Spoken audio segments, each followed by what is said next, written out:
Geliefdes, hartelijk goeiemôre, ook van my kant af. Baie hartlik welkom hier in die huis van die Here.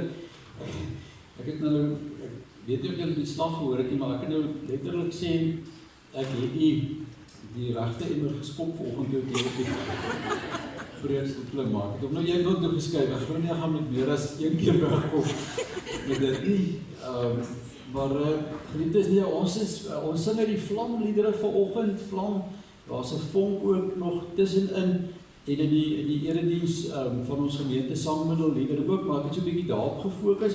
En die tweede lied wat ons sing is Vlam 30. U is in beheer. Pragtige lied, kom ons sing hiervan ook albei die verse.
Vlamlied 34, ook een lied wat eintlik handel oor ons vertroue op die Here. As ons sê, Here, U is my lewe, ek ken die veilige bewaring elke dag, Here, U is my vrede, as die storms om my woed met brute krag. Ons is regtig diep onder die indruk daarvan, geliefdes, hoeveel storms woed in die tyd waarin ons leef, nie net in ons eie land nie, maar reg oor die wêreld. En ons as kerk, loof en prys nog steeds die Here, daarin is ons behou. Ons sing ook albei die verse van Vlamlied 34.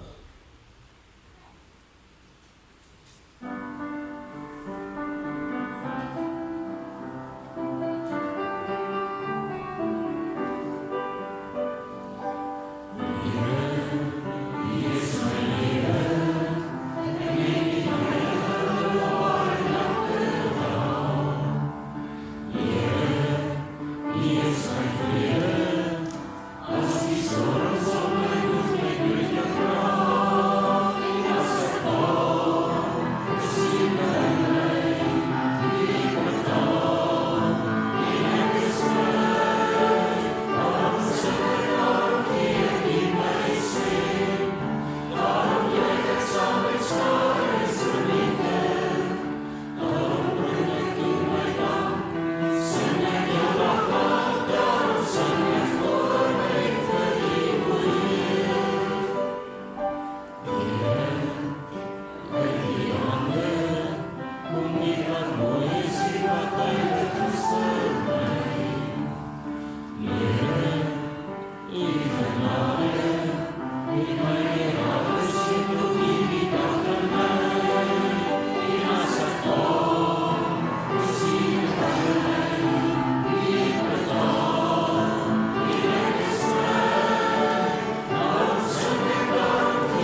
Ons volgende lied is lied nummer 12, Vlamlied 12, en hierdie lied sluit baie mooi aan by die lydingstyd waarin ons onsself bevind.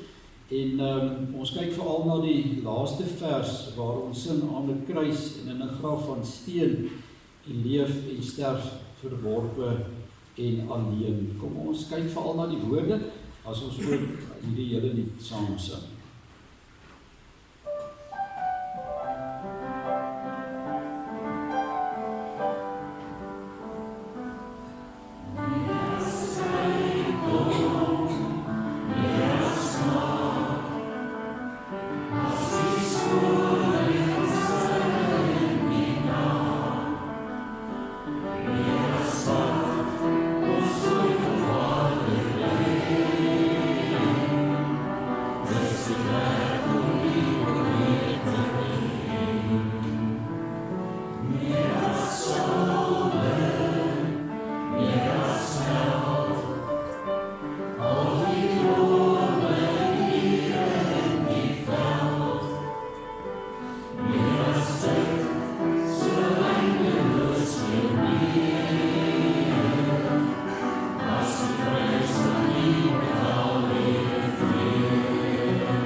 Ons gaan die aankondigings doen en dan kan ons Vlam 133 sing.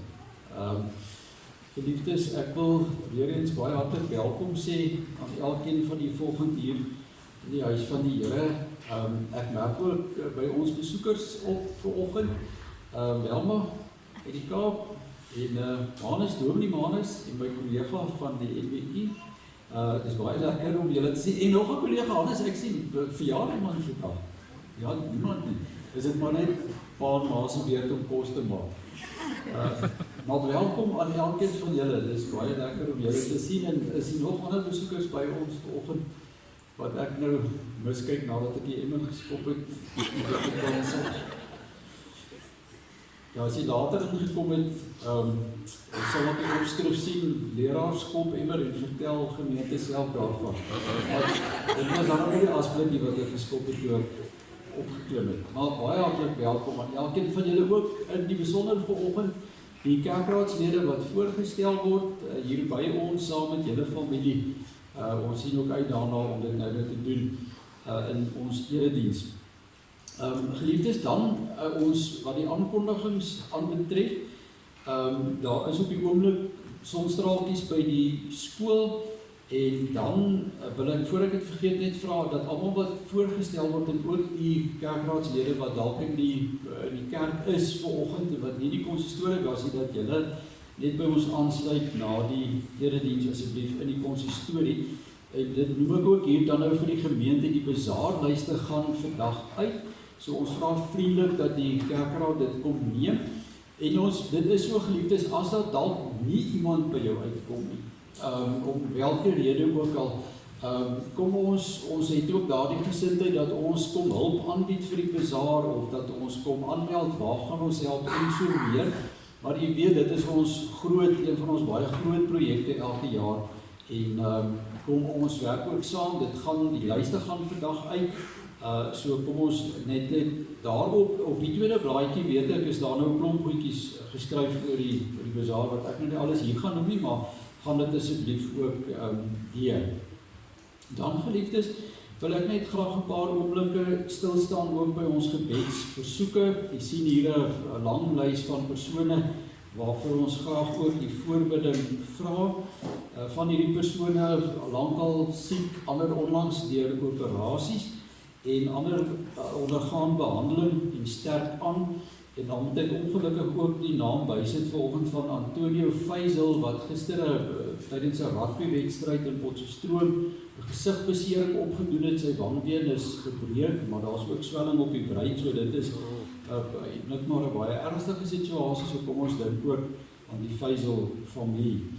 En dan maak ons ook met hartseer bekend die afsterwe van Tannie Koti Mouton. Wyle Tannie Koti, weet jy nou, is Andrei en Charlotte se ma gewees. Hulle is 3 kinders, Madeleine, Meinhard ook, deel van die familie. Daardie troostdiens vind eers komende donderdag om 11 uur donderdagoggend hier vanuit ons kerkgebou plaas, en ons dink dan ook aan die familie in hierdie tyd. Dan het ons leier ouderlik gevra, Jan, amper sê net dominee Jan, was jy? En so vir die van julle wat nie weet, Jan moes al een keer preek, die dominee wat moes kom siek geword. So van daarof stal is in my kop dominee Jan. Jan, ons gee graag oor aan jou. Ons wil graag geluk sê met sy verjaarsdag. Dit is 'n redelik groot een ook. Volgende in ons storie, die prof self natuurlik het probeer diplomatisch wees, nie so hard gesê vir oud hy ook nie. Maar ons kan nou sê hy kan nou amptelik by die senior lidmaatfunksie uitgenooi word. Maar ja, ek kan nie vertwydig gewees het nou. Dit is nou eers 21 se volgende Saterdag. Nou die Engels ook nie. Maar baie geluk prof, ons dit vir baie mooi jaar toe. En mag het net seën van die Here wees wat vir volk baie op mag gaan doen met die komende jaar. Baie dankie Jan, baie dankie vir die goeie wense Jan. Ek het vir aan die kerkraad gesê, ek gaan by die Vatikaan aansoek doen in die week wat kom, dat die ouderdom vir ons senior lidmaatfunksie opgeskryf word na 87. Dan kan ek dit dalk nog mis.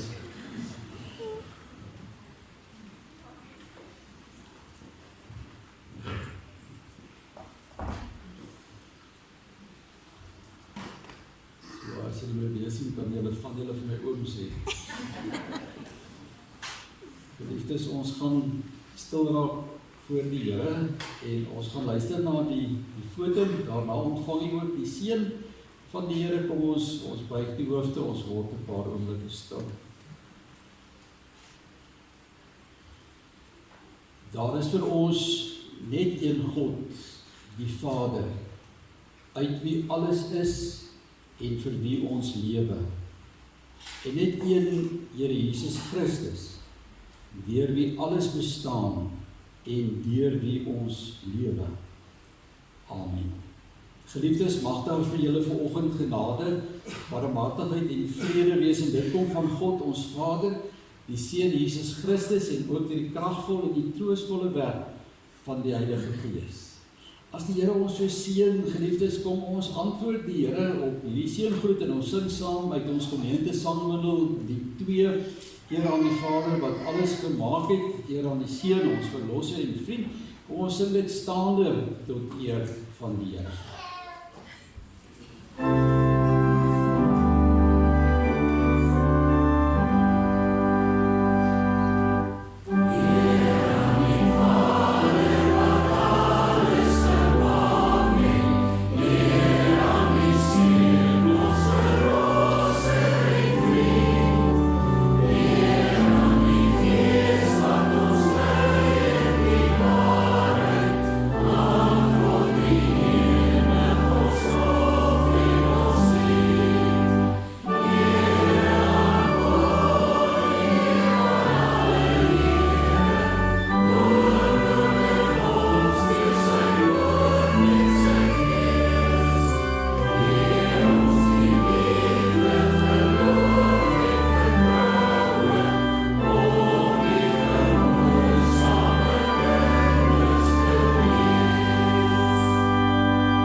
Soos wat ek genoem het in die aankondigings, het ons die voorreg om vandag 'n klompie mense voor te stel, ook in die onderskeie ampte van ouderlinge en die diakens.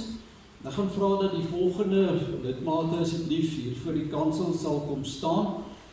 Koos Ludik, ek is nou by die herkose ouderlinge, en dan het die wat vooruitdink en al op pad af is hier na ondertoe, en dan maak ek nou verskoning vanoggend vir Charlotte de Pree, en André Mouton en Karin Faisal, wat dan nou almal ook uitdagings het in hulle families, en dan ons verkose ouderlinge, Pierre Joubert en Anton van Eden,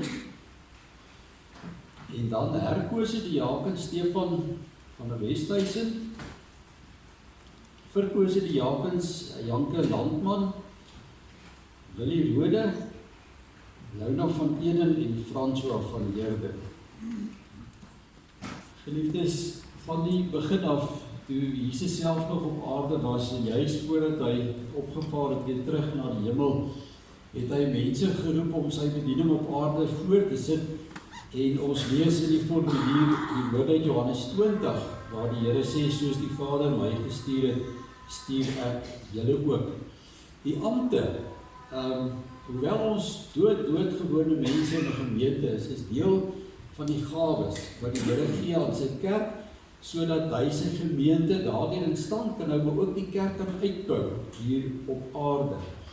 En sy doel met hierdie gawes is uiteindelik om ons toe te rus, ook vir sy diens, sodat ons as gemeente van die Here Jesus kan floreer. In die Bybel is dit duidelik dat 'n Amsterdam bekend moet wees as iemand met 'n lewende geloof. Dit is sekerlik die heel grootste vereiste, soos wat die Here ook vir Petrus gevra het, maar het jy my lief? Nie hou jy van my of ken jy my nie, maar het jy my lief. En ek dink, dit is vir ons as mense wat vir die Here werk ook die belangrikste. Ons moet die Here Jesus lief hê.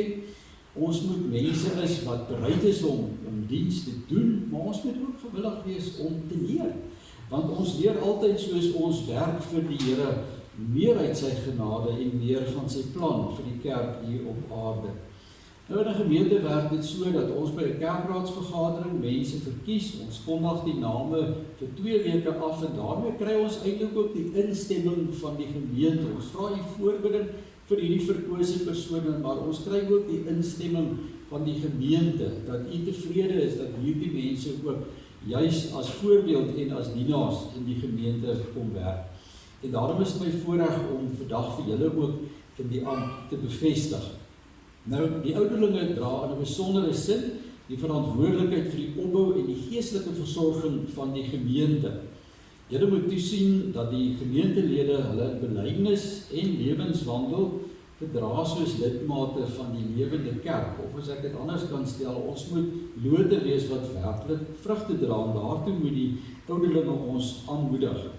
Jesus Christus is die voorbeeld vir ons as ouderlinge en volgens sy voorbeeld moet ons herdelike taak dienend uitvoer.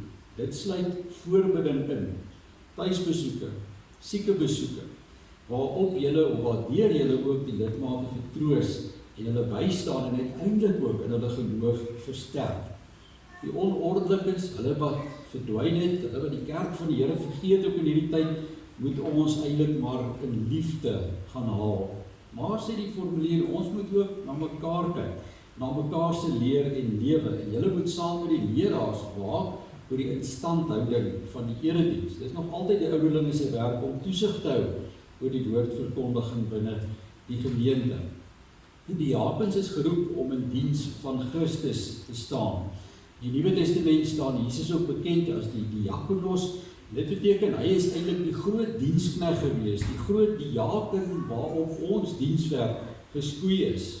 Julle werk begin interessant genoeg hier in die erediens by die nagmaal, waar die tekens uitgedeel word, maar dis ook simbolies daarvan om hierdie tekens uit te dra na die breër lewe van ons lidmate.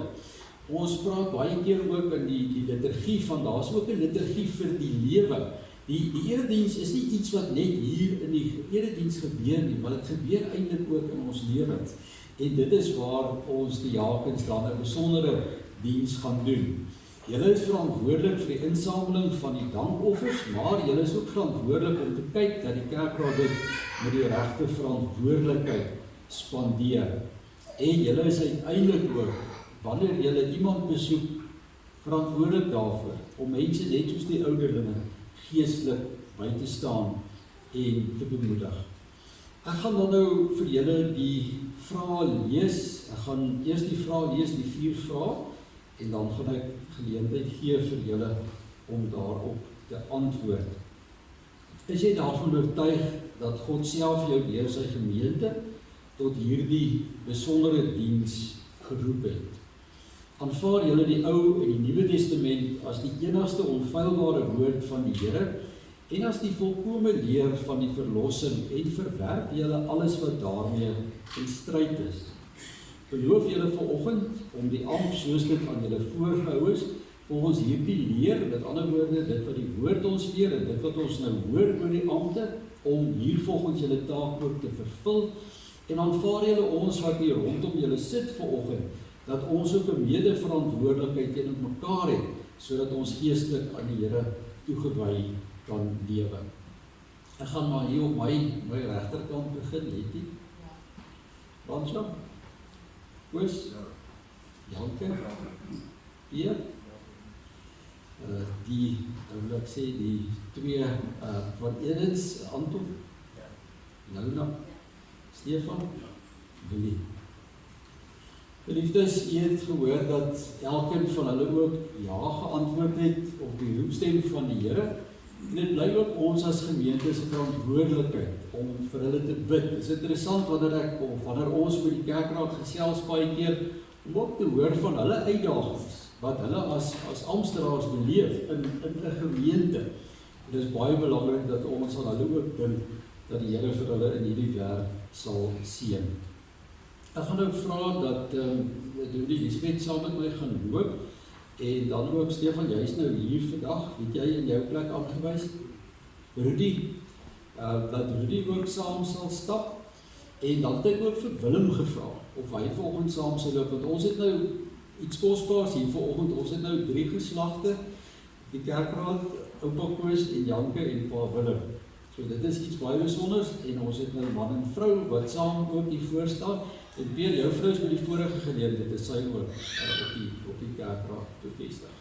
En Willie, dis nie jou eerste keer by ons nie, so ons is baie dankbaar Frans, dit is jou eerste keer by ons, so elkeen ook in 'n baie besonderse hoedanigheid hier vanoggend. Ek vra dat ons daar voorkom en dan die Here gelukwens. Daarna geliefdes gaan ons hulle spontaan toesing, die seën van die Here, die 268 uit die boek.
Geliefdes, ek wil ook graag, terwyl die kerkraad hulle plekke inneem, wanneer ons mense voorstel, groet ons ook gewoonlik van ons lede wat afgaan om te rus, en ons wil in die besonder ook vir Nieke Petra, wat goeie termyn eintlik baie betrokke ook.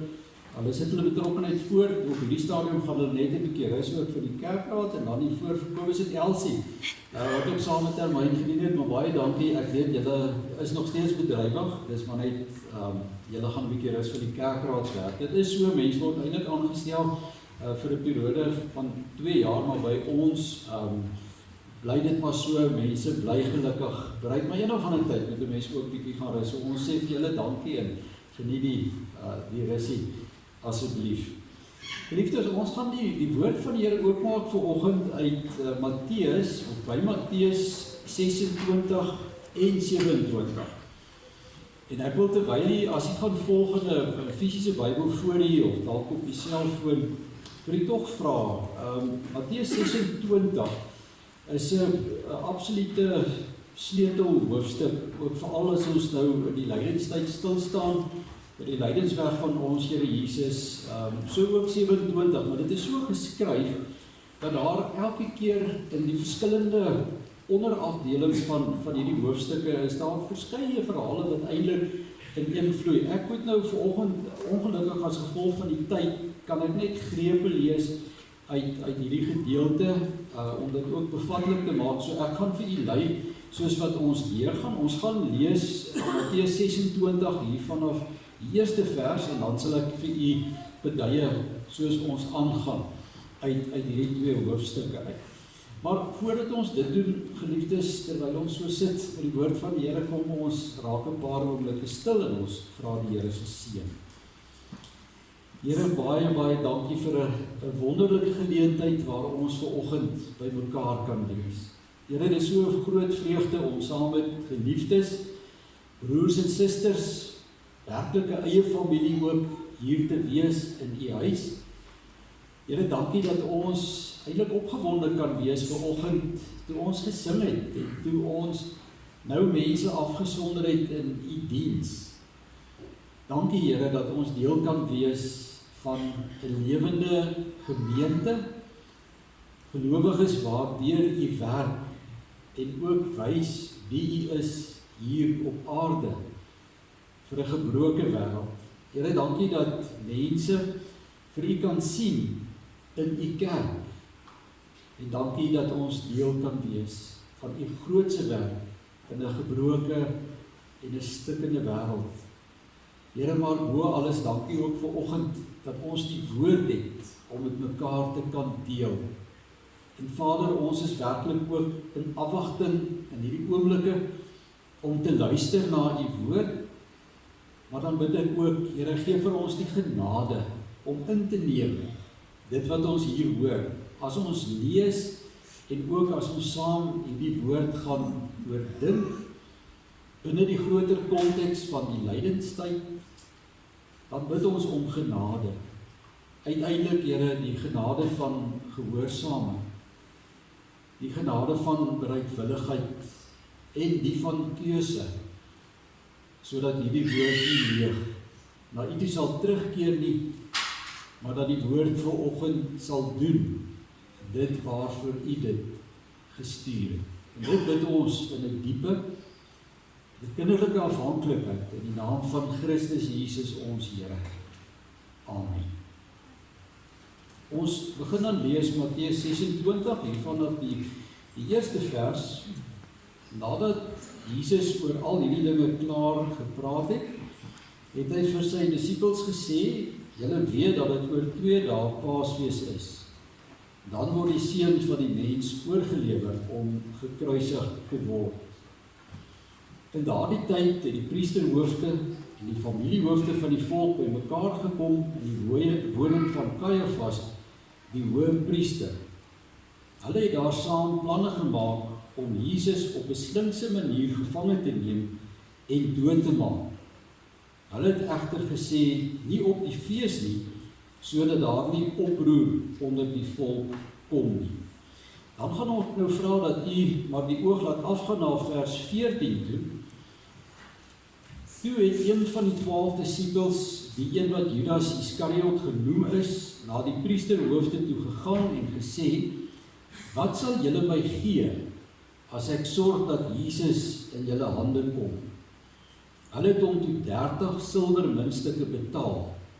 Van toe af was hy op die uitkyk na 'n geskikte geleentheid om Jesus te verraai. Dan gaan ons nou nog 'n bietjie verder af in hierdie gedeelte na vers 47 toe. So ons kyk nou aan in die vertelling van Matteus oor hierdie gebeure, en dan vers 47, op daardie oomblik, terwyl Jesus nog praat, kom Judas, een van die 12 daaraan, en saam met hom was 'n groot klomp mense met swaarde en stokke. Hulle is deur die priesterhoofde en die familiehoofde van die volk gestuur. Die verraaier het by die manne 'n teken afgespreek. Hy het gesê: "Die een wat ek soen, dit is hy. Gryp hom." Hy het reguit na Jesus toe gegaan en gesê, goeiemôre Rabbi, en hom gesoen. Maar Jesus sê vir hom, vriend, doen wat jy gekom het om te doen. Toe kom hulle vorentoe, gryp vir Jesus en neem hom gevange.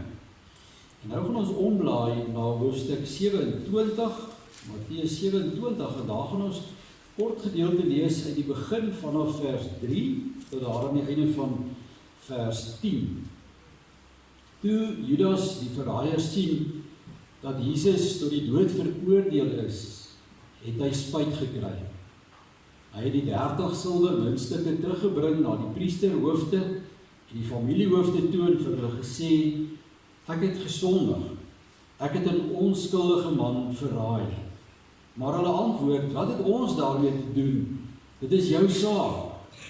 Judas het die geld in die tempel gegooi, weggeloop en homself gaan ophaal. Die priesterhoofde het die geld opgetel en gesê, dit is nie geoorloof om dit in die tempelfonds te stort nie, want dit is bloedgeld. Hulle besluit om daarmee die grond van die pottebakker te koop as 'n begrafplaas vir vreemdelinge. Daardie stuk grond word tot vandag toe nog bloedgrond genoem. Toe is die woord vervul wat die Here deur die profeet Jeremia gesê het, en hulle het die 30 silwer muntstukke geneem. Dit is die prys wat die Israeliete ooreengekom het om vir hom te betaal, en hulle het dit uitbetaal vir die grond van die pottebakker. So het die Here dit aan my opgedra. En ons lees tot sover uit hierdie gedeelte. Liefdes, ons het vanoggend by die 4de lydensweek gekom en ons staan nou vanoggend stil by 'n gedeelte uit die lydingsgeskiedenis wat gelowiges vermoed ek oor die algemeen met weersin vervul. Die verhaal van Judas Iskariot se verraaiing van Jesus. Simbolies ook vanoggend hiervan die 30 silwer muntstukke op die kanselkleed, baie treffend uitgebeeld, maar 'n gebeurtenis wat hierdie disipel in so 'n swak lig geplaas het, dat hy in die geskiedenis daarna byna soos 'n simbool van die bose gefunksioneer het. As julle so 'n paar sondae terug gehoor het, die prediking waar Maria Jesus met die reukolie gesalf het, en Jesus ook vir die omstanders gesê dat sy vir altyd hierna vir die goeie onthou sal word, dan kan jy eintlik sê presies die teenoorgestelde is van Judas waar, naamlik dat hy vir die slegte onthou is. Soveel so, dat hy selfs ook in ons Afrikaanse taal 'n belangrike staanplek gekry het. Want as ons wil sê dat iemand vals is, of nie te vertroue is nie, dan sal ons gewoonlik sê, daardie persoon is 'n regte Judas. As ons iemand se liefde of sy omgee betwyfel, dan sal ons sê, ag nee wat, dit is sommer Judas liefde. Nou as jy iemand met 'n soengroet moet soen, van wie in werklikheid niks hou nie, dan sê ons ook in die Afrikaanse taal, dis eintlik 'n Judas kus. Nou baie manne sal dit herken, die tipe soen wat jy gewoonlik vir jou skoonma gee. Maar nee, dit daarom nou net so tom, nie ek sien van die vrouens kyk maar nou kwaai aan.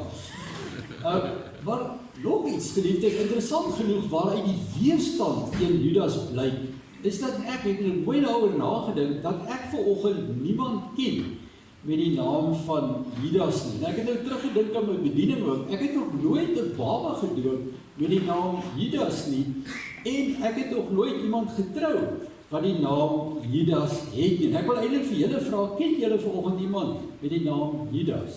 Is daar iemand? Jy hoef nie bang te wees om die hand op te steek nie. Wat dink jy daaroor? Ken julle iemand? Almal skud hulle koppe en ek sien ook nie hande nie. En een ding wat ek ook nie geweet het nie, is dat daar selfs in party lande wetgewing daarteen is, dat jy jou kind Judas noem. In Switserland byvoorbeeld verbied die wet jou om jou kind Judas te doop, want dan voel die regering gaan jou kind onnodig blootstel aan tergery of self boelery as hy met daardie naam moet loop. Maar nou geliefdes, een van die baie belangrike gevolge van ons weerstand teen Judas is dit dat dit tot 'n groot mate eintlik bepalend geword het vir die wyse waarop ons hierdie tekste wat handel oor Judas lees. En daarom is ons geneig dat wanneer ons tekste lees waarin Judas se naam na vore kom, ons baie keer net op Judas fokus. En dat eintlik dit by ons verbygaan van wie anders nog in hierdie gedeeltes geskrywe word. As ons maar kyk na die 4 evangelies, elkeen vertel Judas se verhaal van verraad. Maar in elkeen van hierdie weergawes is daar ook ander karakters op hierdie toneel. Daar is Jesus, en buiten Judas is daar ook die groot klomp mense met stokke en swaarde, en dan natuurlik ook die res van die disippels. En tog, dink ek bietjie hoe jy dit nou gewoonlik lees, tog wanneer ons dit lees, wat bly ons die meeste by? Dit is hierdie absolute laakbare optrede van Judas. En 'n mens stap eintlik as jy hierdie verhaal weer gelees het, weg met so 'n stukkie wrevel nadat jy jou Bybel neergesit het.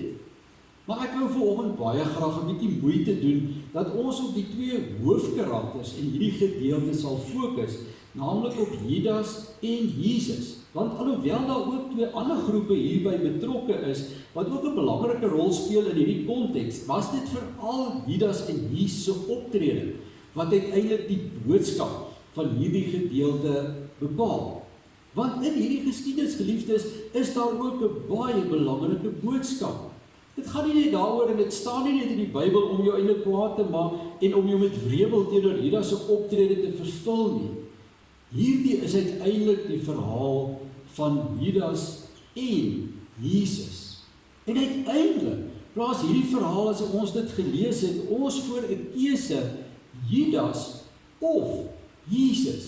En dit is dan ook die tema van vanoggend se prediking, Judas of Jesus. Want hierdie hartseer stukkie geskiedenis loop die leser om aan die einde 'n keuse uit te oefen. Of om in die voetspore van Judas, of om in die voetspore van Jesus te volg. Kom ons fokus 'n bietjie op hierdie 2 hoofkarakters in die geskiedenis. Judas, ons hoor natuurlik vir hom die eerste maal in die Bybel, in al die evangeliste, of Matteus, Markus en Lukas, die sinoptiese evangeliese weergawe van die verkiesing van die disippels, Matteus 10, Markus 3, Lukas 6, en dit is nogal opvallend dat wanneer 'n mens hierdie name gaan lees van die disippels, in al 3 gevalle, Judas se naam die laaste staan. En omdat die evangelies mos nou geskryf is, na Jesus se bediening, hele ruk na sy bediening, eien elkeen van hierdie evangeliste Judas ook as die verraaier. Dit is eintlik soos 'n kantaantekening by sy naam, Judas Iskariot, die verraaier. Die byvoeging tot die naam Judas, naamlik Iskariot, word eintlik verstaan as die plek van sy herkoms, Iskariot. En dit sê vir ons interessant dat hy die seun, en Johannes skryf 'n paar keer daarvan, die seun was van Simon Iskariot, om eintlik aan te dui waar het hulle vandaan gekom. En as hierdie teorie reg is, natuurlik was hy ook die enigste disipel uit Judea, terwyl die meeste van die ander uit Galilea gekom het. Johannes vertel vir ons dat Judas verantwoordelik was vir die beursie van die disipelgroep. Baie interessant, die disipels het ook geld nodig gehad om eintlik hulle bediening te doen. Johannes voeg die baie belangrike en kritiese opmerking by dat Judas geld uit daardie beursie gesteel het. Ons het dit juist gelees in daardie verhaal, Elisabeth het daar gepreek, paar Sondag gelede, waar hulle beswaar gemaak het teen Maria se salwing van Jesus met die dierolie. En waar Judas gesê het, maar ons kan eerder hierdie geld gebruik en dit vir die armes aanwend. Johannes wat dan opmerk, maar Judas wou eintlik van hierdie geld gesteel het. As mens verder lees deur die evangelie, kom jy agter dat daar nie veel van 'n donkerder skaduwee eintlik oor die persoon van Judas gewerk word, behalwe hierdie kommentaar nie. Totdat ons hierdie gedeelte lees wat ons saam gelees het, toe een van die 12 disippels, die een wat Judas Iskariot genoem is, na die priesterhoofde toe gegaan en gesê, wat sal julle my gee as ek sorg dat Jesus in julle hande kom? Hulle het hom 30 silwermuntstukke betaal. En dit, geliefdes, is waarskynlik hierdie daad van Judas, en dit wat hierop sou volg, wat vir ons elkeen hierdie baie verdoemende Judas beeld in die Bybel by ons laat vassteek het. Want kom ons wees nou eerlik, om die minste te sê, is die verhaal van Judas 'n skreiend, skandalige verhaal. Eerstens gaan Judas uit sy eie uit na die priesterhoofde toe en hy bied aan met die oorgawe, die gevangenneeme van Jesus.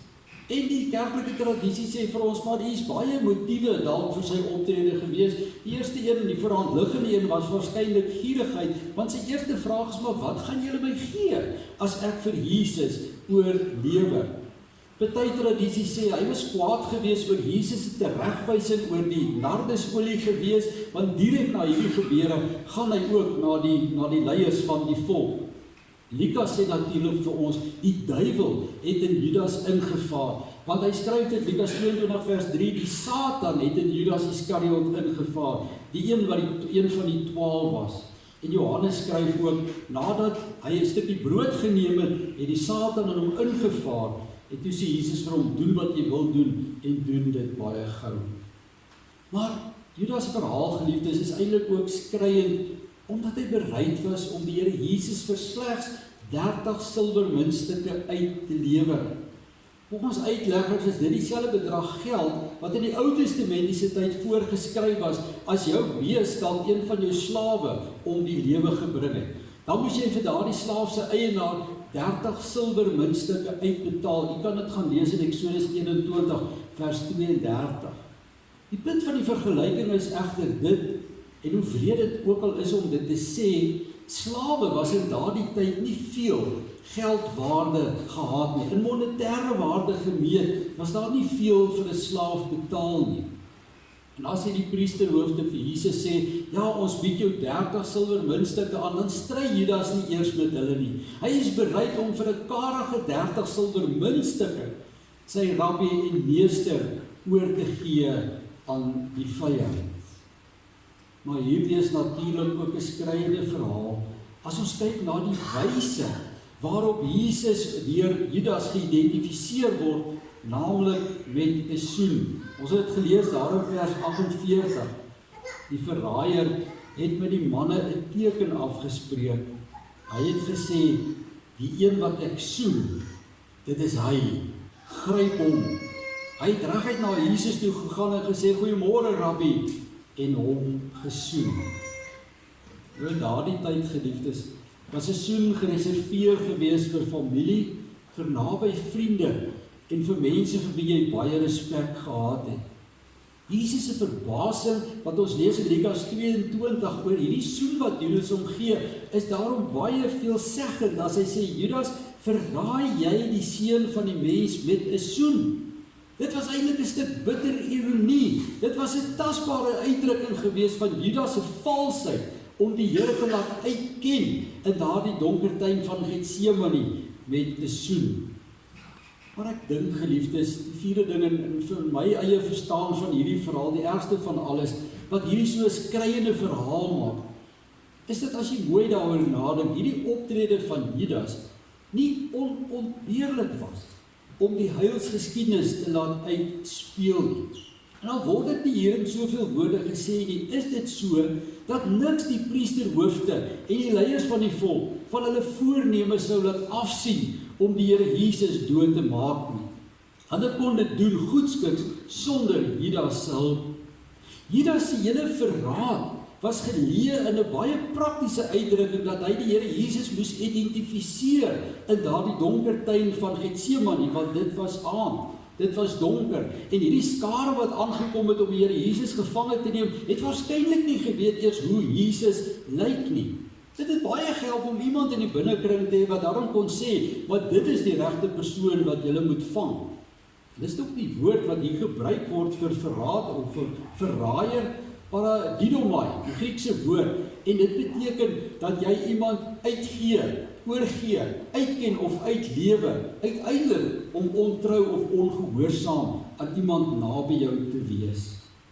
Verraad, weet ons almal, is in alle wêrelddele nog een van die grootste misdade wat enige mens kan pleeg, want dit beteken jy versaak iets of iemand kosbaar.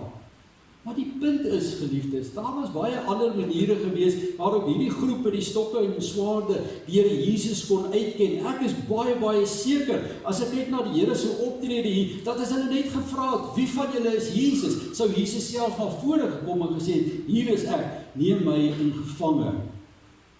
Maar, dit alles werk daartoe mee, dat Judas baie skerp as verraaier in hierdie gedeelte afgeteken word, as 'n figuur, ek wil eintlik sê, 'n tragiese figuur wat persoonlik teen die Here Jesus gedraai het, en wat gekies het om so te doen, en so, een van die skreiendste verhale in die Bybel vir ons na te laat.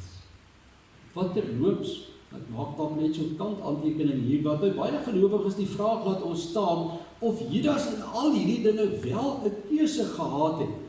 Was Judas, vra baie mense, nie eintlik maar 'n gebonde pion gewees in God se groter heilsplan nie? Geliefdes, die antwoord is nee. God bestem niemand hier op aarde vir dood en vir sonde en vir hierdie tipe skande wat Judas oorgekom het nie. In die teologie sou ons daarvan praat as die sogenaamde predestinasie leer. Dit beteken, jy is eintlik pregedetermineer wat met jou op aarde gaan gebeur. God werk nie so nie, dit strook nie met die res van die woord nie, en selfs ook nie in hierdie geskiedenis nie. Dit is interessant as jy dit gaan lees, om te sien hoe groot rol en belangrike rol keuse in hierdie verhaal speel. Jesus sê ons nou daar toe die klomp kom, hy kan 'n legioen engele, as hy kies, kon hy 'n legioen engele laat kom, om klaar te speel met hierdie skade. Hy kon kies, maar hy doen dit nie. En as hy later bid, dan vra hy Here vir sy Vader, as hierdie beker by my kan verbygaan. So daar was nog ook 'n keuse gewees. Maar ek dink die belangrikste wat ons hier lees, wat ons ook saam gelees het, uit Judas se spyt, wat later gevolg het, blyk dit, dat as hy verder kon dink, en as hy dalk verder gedink het op daardie stadium, hy ook anders sou kies. Maar sy spyt in hierdie geskiedenis was te laat. Dit het hom nie eers gehelp toe hy teruggaan na die owerstes toe, om die geld vir hulle terug te gee nie. Hulle stel nie belang nie, vir hulle het Judas klaar sy rol vertolk, hulle soek nie die geld terug nie. En as ons verder lees, dan sien ons Judas neem tragies sy eie lewe, want in sy geval was spyt te laat. Hy kon vroeër kies, maar hy het nie. Maar nou het ek gesê, in hierdie skryde verhaal, moet ons nie blind staar teen die optrede van Judas, soos wat ons gewoond is om te doen nie. Maar 'n mens moet, geliefdes, ook die optrede van Jesus in hierdie verhaal raak sien en probeer uitmaak wat dit vir ons beteken. En dan gaan ons agterkom dat die optrede van Jesus eintlik presies die teenoorgestelde van Judas se word, tot ons behoud, tot die redding van sondaar mense en 'n gebroke wêreld. Want terwyl Judas 'n persoonlike agenda in hierdie geskiedenis gehad het, en hy waarskynlik gedink het hy net aan Jesus verantwoording moes doen, was dit totaal anders gewees met Jesus Christus. Sy agenda was die verlossing van sondaar mense, en hy het goed geweet dat hy ook aan die Vader verantwoording moes doen vir dit wat in daardie oomblikke verder sou gebeur. As ons dus nou in die laaste gedeelte van vanoggend se prediking fokus op Jesus, dan wil ek sê, het hy geen bekendstelling vir ons nodig nie, behalwe om op te let waar Jesus op hierdie oomblik staan in sy aardse bediening, naamlik dat die uur van sy dood vir hom op hande was, en dat Jesus dit geweet het, en dat hy self baie angs daaroor beleef het, word op verskeie plekke in Matteus vir ons aangetoon. In Matteus 26 vroeër verwys Jesus na sy eie begrafnis. Hier in vers 37-38 lees ons dat hy daar in die tuin bedroef en beangs geword het en vir die disippels gesê het, maar ek voel doodsbenoud. Bly hier en waak saam met my. En as Judas in sy trawante daar aankom, dan sê die Here, die uur het gekom, die seun van die mens word in die hande van sondaars oorgegee. En vandaar ook hierdie baie intieme gebed van die Here Jesus met sy Vader, waar hy smeek en waar hy pleit, dat as hierdie beker by hom kan verbygaan, dit tog moet doen. Maar uiteindelik sê hy, nie my wil nie, Vader, maar u wil, om gehoorsaam te bly. En hierdie geskiedenis die teenpool van Judas se verraad. En dit is wat Jesus gekies het. Ten spyte van die priesterhoofde, die owerstes se bittere haat. Petrus se verloning wat ook deel is van hierdie verhaal.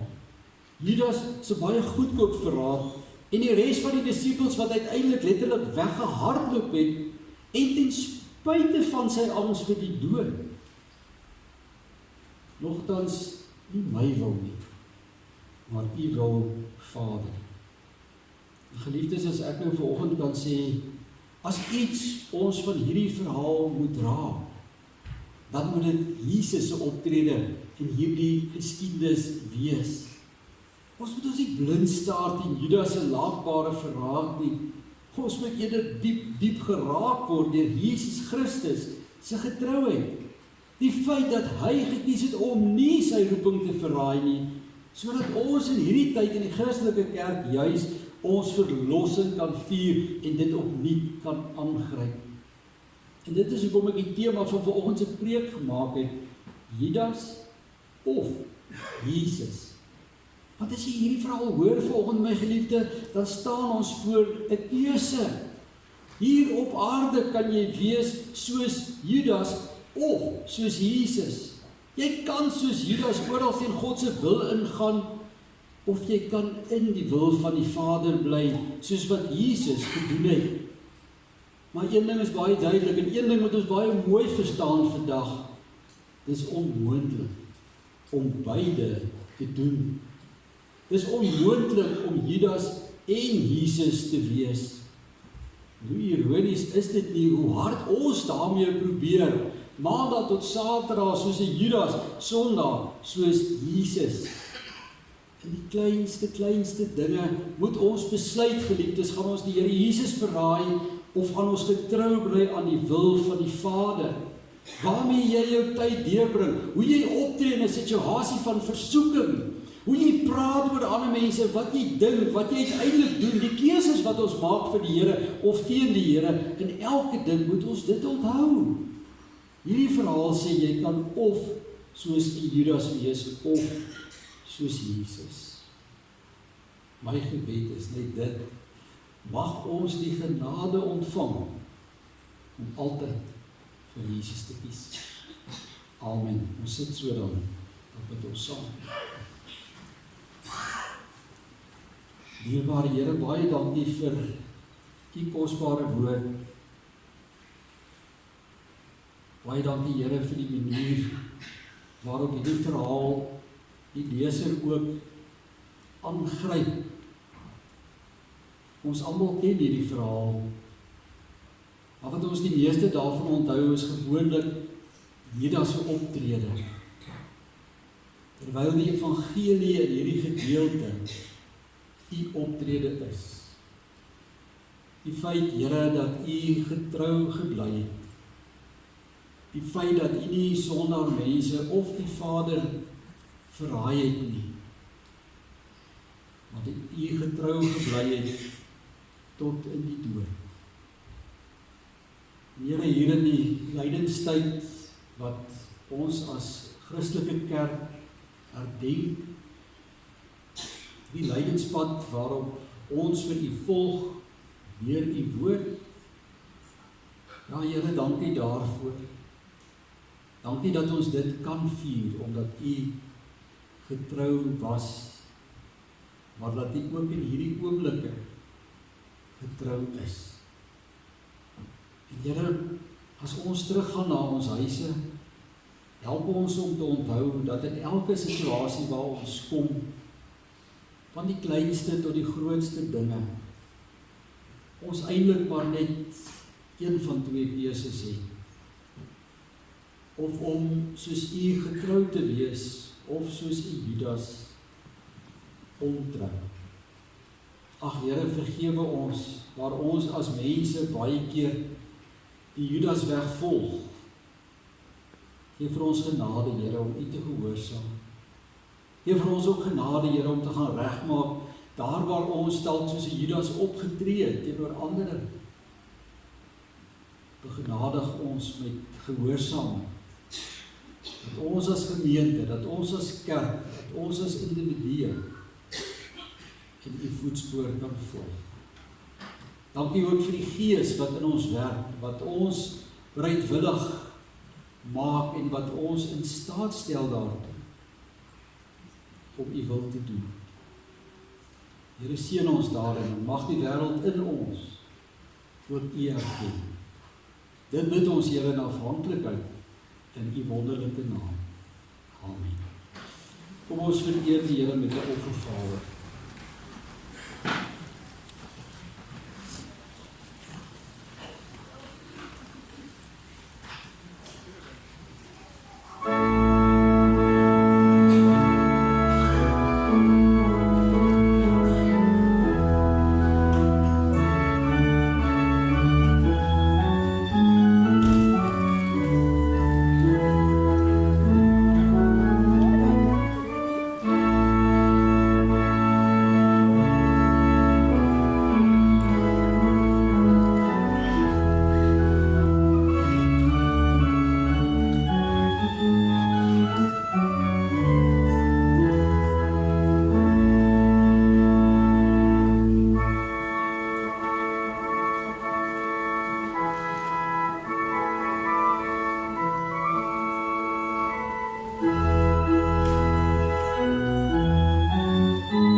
Liefdes, ons gaan antwoord op die prediking uit ons gemeente Sandmiddel, lied 47, die Heer oor al wat lewe, om alles van ons vra. Ek noem net dan dat volgende Sondag DV gaan Prof Amanda Du Plessis die erediens waarneem. Ek en my jong gade gaan dan nou afnaweek neem. Ons het onder andere familie saamtrek. Ek moet dit nie hardop sê nie, maar een van my sissies tree ook af as skoolhoof. So ons gaan dit vier en dan nou, ek is die derde kind, so nou weet julle uit my familie. Maar ja, ons gaan dan nou weer vir volgende naweek bietjie rondloop, maar kom luister dan asseblief ook na Prof Amanda, sy is ou bekende by ons, as sy die woord gaan bring. Ons antwoord dan op die prediking met die eerste en die tweede verse van lied 47.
die seën van die Here, die genade van ons Here Jesus Christus, die liefde van God ons Vader, die troostvolle gemeenskap van sy Heilige Gees, sal by julle elkeen wees en bly. Amen.